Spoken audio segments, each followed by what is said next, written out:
bienvenidos a mi canal Routine Breaker, soy Alicia。今天我们要来讨论主题啊，就是台湾人在讲西班牙语的时候最常犯哪一些错误。那还不认识 Alva 的观众啊，他是西班牙人，他现在也在台湾学习中文，然后也在这边开西班牙语的课程。想学西班牙语的同学呢，可以自己私讯他哟。这边留下他的 Instagram 的账号，他也有出诗集，相关资讯呢我都放在描述栏的连结。¿Qué es lo más difícil de español para un chino hablante? Yo, por mi experiencia con mis alumnos, te diría que son principalmente 3 puntos. Uno es la fonética y 2 son gramaticales. El más famoso de estos puntos difíciles es la R, ¿no? El sonido R en español, que para nosotros es relativamente natural y para vosotros es como súper chocante, ¿no? Es como muy difícil de pronunciar. Vale. Y por ejemplo, los errores gramaticales que nos solemos cometer, ¿cuáles son? Hay muchos, muchísimos. Principalmente creo que hay que pensar que el chino es un idioma más abstracto, digamos por defecto, que el español, mientras que el español es un idioma muy concreto por defecto. En general todos los idiomas occidentales tienden a ser así. Esto tiene una expresión muy clara en uno de los aspectos básicos de la gramática del español, que es el género y el número de los sustantivos, que además guarda una correlación con el género y el número de los artículos y de los adjetivos, que siempre tienen que ser coherentes con el del sustantivo al que acompañan. Entonces, ¿cuál es el ejemplo?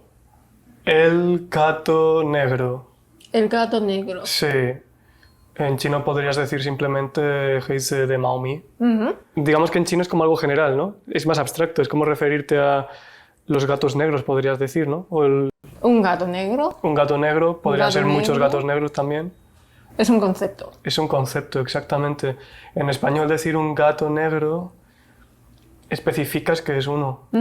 Y normalmente también vas a especificar que es macho, que eso también es un concepto, es el otro concepto, el género. Más bien, para nosotros un gato negro puede ser Heise de Maomi, puede ser una imagen. Exacto.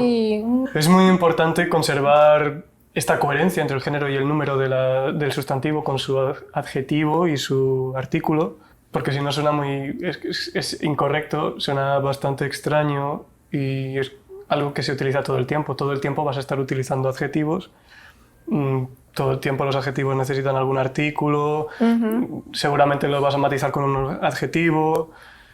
Sí. De todas formas, como género es muy importante y es muy difícil para nosotros, porque cuando memorizamos una palabra, la memorizamos como palabras individuales, no la memorizamos con sus géneros. ¿Por qué se dice gato, gata, ganso, gansa? Porque esos animales, digamos que para los hablantes durante la evolución del idioma, eran más familiares, más cercanos, mientras que no dices delfín, delfina, porque el delfín, un delfín, una tortuga... Es un concepto.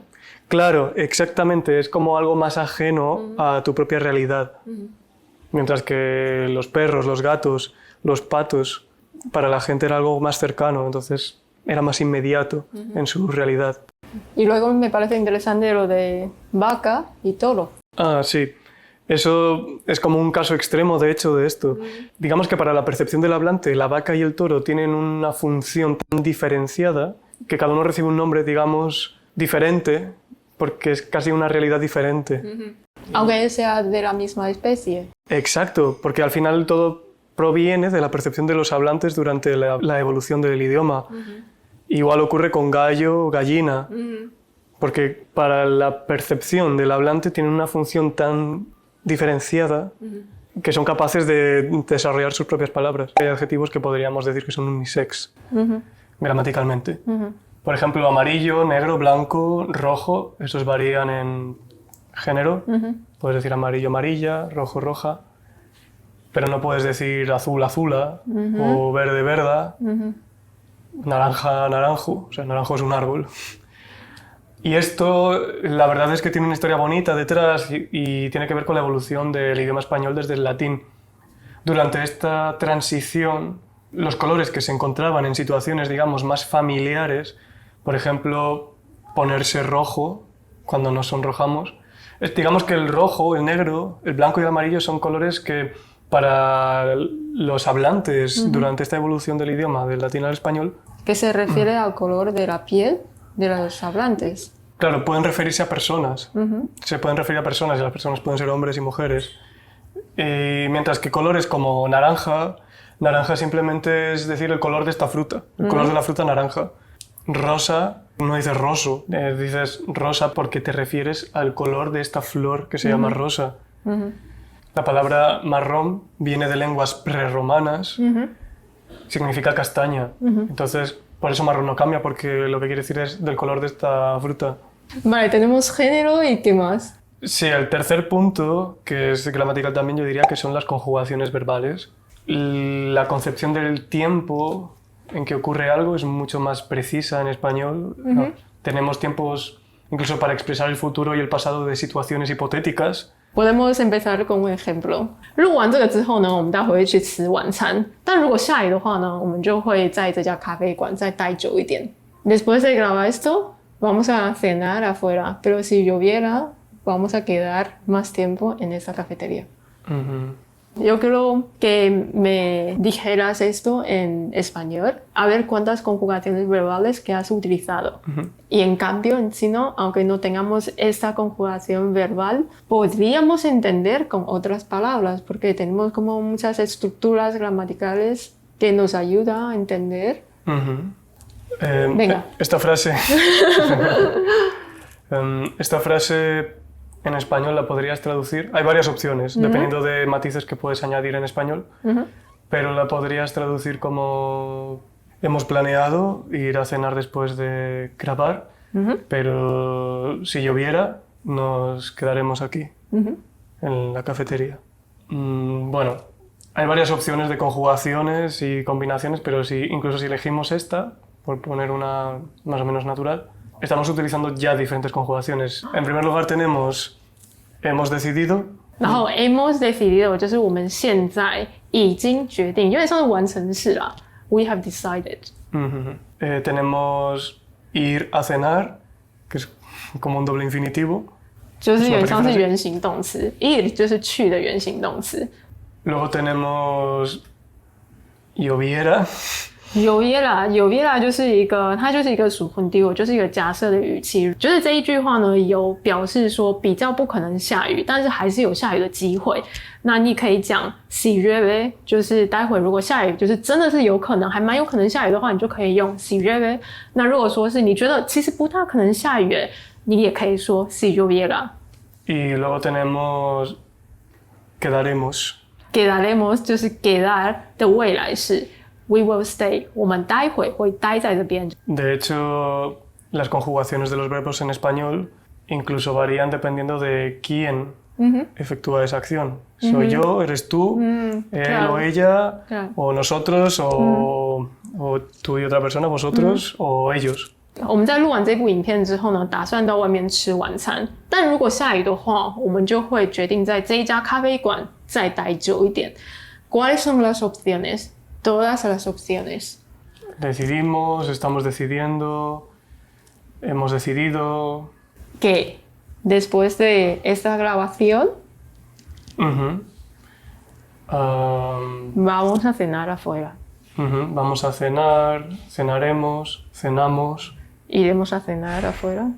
Incluso cenaríamos. Cenaríamos afuera. Pero en el caso de que lloviera, en el caso de que llueve. Si lloviera o lloviese, si llueve. Y creo que se está, ¿no? Vale. Porque se podría decir si lloviere, pero eso nadie lo usa, es futuro de subjuntivo. Vale. Si nadie lo utiliza, pues. Y quedaremos. Quedaremos. Quedaremos, nos vamos a quedar, nos quedamos. Incluso quedaríamos, ¿no? Quedaríamos. No es que, tampoco es que puedas combinar cualquier conjugación con cualquiera, sino que unas requieren una combinación u otra, ¿no? Pero luego todos esos verbos hay pues diferentes conjugaciones para dar un escenario más concreto. Sí, sí, o más que más concreto, para dar diferentes matices. Muchas veces ocurre con las conjugaciones de español que no es que lo conjugues mal, pero aportas un matiz diferente u otro. Entonces, para hablar un español básico, digamos que puedes aprender unas conjugaciones básicas y usar esas estructuras. No es que vayas a hablar mal, simplemente vas a tener menos capacidad comunicacional que alguien que sí que las maneja. ¿Algún consejo para las personas que quieren aprender sola de forma autodidacta? Para viajar, por ejemplo, que hay muchas. Sobre todo pienso que quieras aprender lo que quieras aprender, como que te tienes que marcar unos objetivos a largo plazo y luego dividirlo en objetivos a corto plazo para ir haciendo, ¿no? En general. Sobre todo recomendaría en cualquier caso que encuentres maneras de aumentar la inmersión y también maneras de examinarte a ti mismo. Pero me parece como algo como contradictorio, ¿no? Porque si estoy iniciando mi aprendizaje, acabo de comprarme un libro para saber un poco la gramática, para poder tener una conversación básica, ¿cómo voy a tener inmersión? Es que la inmersión, sobre todo en estos niveles iniciales, no requiere que entiendas esa inmersión. Yo recuerdo cuando era niño que me gustaba mucho escuchar música rock. Y la mayor parte de las cosas no las entendía. Cuando era muy pequeño no entendía tanto inglés. Luego, sin darte cuenta, vas entendiéndolo, ¿no? A medida que vas aprendiendo el idioma. Pero gracias a esa inmersión, aunque tú no te des cuenta, tu cerebro va asimilando la manera de pronunciar las cosas. Ahora recuerdo que cuando estaba aprendiendo español e inglés, siempre pongo podcast. Por ejemplo, sí. ¿Y entendías el podcast completamente? No, lo pongo para tener un poco de sonido. Claro, ¿y te sirvió? Es una gran pregunta, pues no lo sé. Porque la mayoría de las cosas que habla, de hecho, no entendía. Por ejemplo, recuerdo Cadena Ser. Ser Podcast. Estaba escuchando noticias todo el rato, pero no entendía. ¿Qué pasó? Pues ni idea. Como música de fondo. Sí. Para acostumbrarme, quizás. Acostumbrarte al sonido del idioma. Y luego también escuchaba This American Life. Pino Audio teaches in the business school at Dartmouth. And Eso sí que creo que me sirvió porque entendía la historia. ¿Sabes? Creo que para crear un entorno de ese idioma hay que elegir cuál material utilizas. Por ejemplo, el español tiene una ventaja similar al inglés en cuanto a facilidades de inmersión, que es la música. Existe mucha música en español, tanto de España como de países hispanoamericanos. Igualmente, aunque no entiendas al principio de la música, es bueno que te la pongas porque te acostumbras un poco a la cadencia del idioma, a la pronunciación del idioma. Eso viene especialmente bien, por ejemplo, a un sinohablante, que se exponga a esta pronunciación correcta del idioma. También existen muchas series y películas en español. Y también mucho doblaje, incluso si no encuentras películas españolas o de origen hispano en general que te interesen, yo supongo que sí las vas a encontrar, pero incluso si te interesa, por ejemplo, un anime japonés, es probable que encuentres el anime doblado a español por nativos. Creo que hay otra cosa que también nos cuesta mucho, que es la preposición. De hecho, las preposiciones, incluso en el contexto meramente occidental, siempre decimos que son lo más puñetero de los idiomas. A menudo se dice esto porque varía mucho la manera de pensar las preposiciones entre un idioma y otro. Lo bueno es que el español moderno es mucho más sencillo en el tema preposicional que el inglés, por ejemplo, por lo que si tú ya sabes inglés, debería costarte menos aprender las preposiciones en español porque es simplificar. Pero, por ejemplo, un verbo reflexivo más preposición, más hay que acostumbrarse de género que lleva, pues me parece muy difícil a la hora de hablar, sobre todo cuando tienes como milisegundos de que tienen que soltar esta palabra ya, pues lo sueltas de lo que tienes en mente. Cuando aprendiste este idioma, no sé, habrá algunos trucos, ¿no? ¿De las preposiciones? Sí. Es que las preposiciones, sobre todo, a mí me da la sensación de que se aprenden por mera inmersión para un nativo de español. Esta ya es la tercera grabación que tenemos, entonces cuando edito los vídeos en casa me di cuenta de que hablas muy rápido, y no tienes que esforzarte de encontrar palabras correctas y preposiciones correctas para formar una estructura. Sin embargo, sí que me cuesta. Y me di cuenta de que quizás, bueno, es una hipótesis, pero me di cuenta de que quizás cuando aprendiste en la escuela, lo aprendéis como memorizando el cúmulo de palabras. A los word chunks. Creo que los cúmulos de palabras para los nativos se aprenden sobre todo por inmersión. ¿En serio? ¿No te parece? Creo que más que memorizar grupos de palabras, lo que te hacen es combinar las palabras. Sí. ¿Cómo combinarlos? Pues como los ejercicios que yo les pongo a mis alumnos del el sustantivo con el artículo y el adjetivo, que tienen que guardar coherencia en el género y el número. Es como un examen. Sí. Ya. Eso que dices de los cúmulos de palabras, a mí me da la sensación de que en cuanto al idioma nativo al menos, se aprende más por la inmersión. No te falta. Es que me parece que cuando hablas es como intentar hacer una estructura, pero la estructura que tienes tú quizás es un poco diferente de la mía. En español, En español. probablemente. Yo creo que sí, ¿no? Para ti es como un cúmulo de palabras, que voy a utilizarlo de nuevo, cúmulo de palabras juntando lo que piensas decir, más otro cúmulo de palabras, así juntando como una estructura, formando una estructura. Pero para nosotros es como, tengo esas palabras, bueno, y mi idea, ¿y cuál preposición uso? ¿Y cambio de género Sí. o qué? ¿La conjugación? Pues, ¿cuál conjugación elijo? Claro, ¿Sabes? esto también es un problema Tarda porque... mucho. Esto también es un problema porque el español es un idioma con muchas opciones, ¿no? Y yo con mis alumnos me centro bastante en este problema porque esto que estás describiendo, que es como aprender como si fueran instrucciones de un manual para montar una silla, creo que se tarda más en aprender el idioma de forma robusta que si desde el principio te acostumbras a intentar pensar como un nativo. Yo me centro mucho en esto en mis clases. ¿Puedes darme algún ejemplo de cómo pensar como nativo que me gustaría hacer? Un ejemplo sería ser y estar. Normalmente en los libros de texto y en la mayoría de las escuelas a los alumnos de español se les dice que ser es permanente y estar es temporal, y esto es mentira. Simplemente suele coincidir por la naturaleza del significado de estos verbos, pero no es en sí que sea ser permanente y estar temporal. A lo que se refiere es que ser es la esencia y estar es el estado. Pero si tú dices, o sea, si yo te digo que tu abuelo está muerto, eso no es temporal. No va a dejar de estar muerto. Está muerto y tienes que aceptarlo. Porque es estado. Claro, Es estado. porque es un estado. Sí. No es la esencia de tu abuelo. Tu abuelo no era por esencia un muerto, ¿no? Tu abuelo era una persona, era un hombre, era bueno, a lo mejor, no le conocí. Vale. Me parece que es algo interesante porque es como te abre la mente. Sí, es muy ¿no? bonito, de hecho. Porque al saber ser y estar, creo que para nosotros serían como shi y zai. Ser como shi y luego estar como Sí, zai. muy similar. Pero sí. no totalmente, porque estar es como decir tu estado, ¿no?